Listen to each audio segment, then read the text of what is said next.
Okay, well, let me start recording. I do want to go over one thing before I conclude today. So far, we've talked about one object that contains primitives. Namely, if we jump back to the student class, let's go back. Student class. No.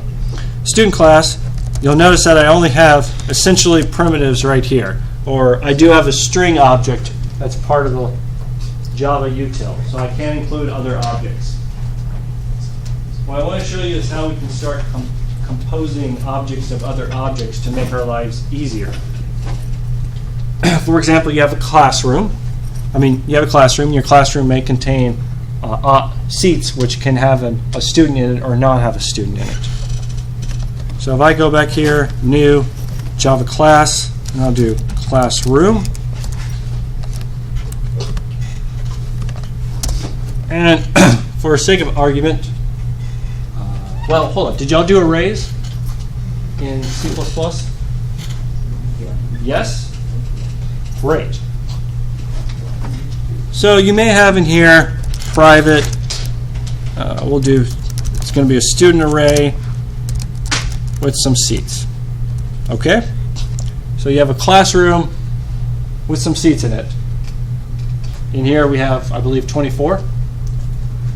But just to make this, just to show you what's going on, if we're modeling a classroom using our student objects, might have actually, let's go ahead and make the default constructor not accessible. And if we want to basically simulate whether there's a student in the seat or not and be able to query which student that is, maybe we'd have a classroom object that would keep track of how many seats there are and then who's in what seat, just as a simple modeling example. So for this constructor, we could have a classroom, and we probably want to give it a name. So we'll also do private string name. And in this classroom over here, we'd have string name, and then maybe number of seats as well. Do y'all see what I'm getting at? We're just going to have a classroom object that's going to model who's in this classroom at that time. Just give a straightforward example. So if we give it a name, we need, of course, give it mname equals name. And then we need to allocate the seats. I don't know why I made it string when it should be student, but there you go. So you can have mSeats equals new student, passing in the number of seats.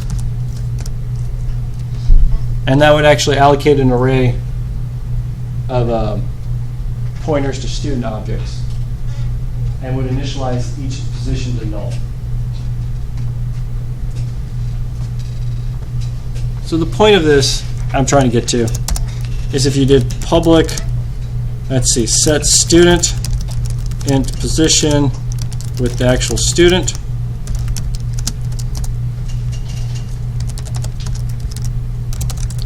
void, you could actually go, let's see, what do we have? mSeats sub position equals the student, and then later, if you want to public student get student at a certain position, you could just return mSeats at position. Alright, why am I going through all this trouble? Well, let's go back to student main, and let's go ahead and create, we'll scroll down to the bottom here. Let's go and do a classroom AH208, new classroom. It's called AH208, and it has 24 seats. Then I can do AH208.setSeat. Oops, I called it set student. Wow. Apparently, y'all are not the only one that is a little tired right now. Set seat, get seat. I'm going to change those to proper variable names. Set seat, we'll say Bob's in seat 2. And, well, that's not what I wanted. Let's try that again. Copy. Pasta. There we go. And we'll put Alice in position 3. Okay? So now, if I wanted to ask for what is the ID of the student in seat 2 of AH208, how could I access that quickly?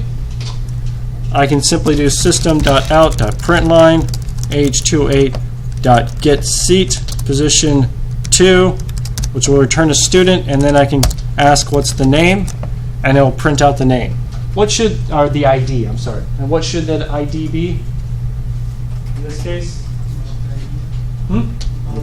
Bob's ID, which is 1, 2, 3, 4.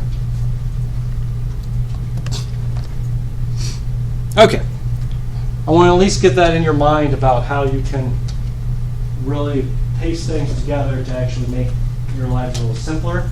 We're going to go into more detail of this next class, so make sure you do read Chapter 4 of the Object-Oriented Thought Process, as well as Section 1 of Chapter 3 of Core Java. All right, any other questions? Okay. Go and finish up on your lab. Looks like we have an hour and 10 minutes. I'll be in here to help you out.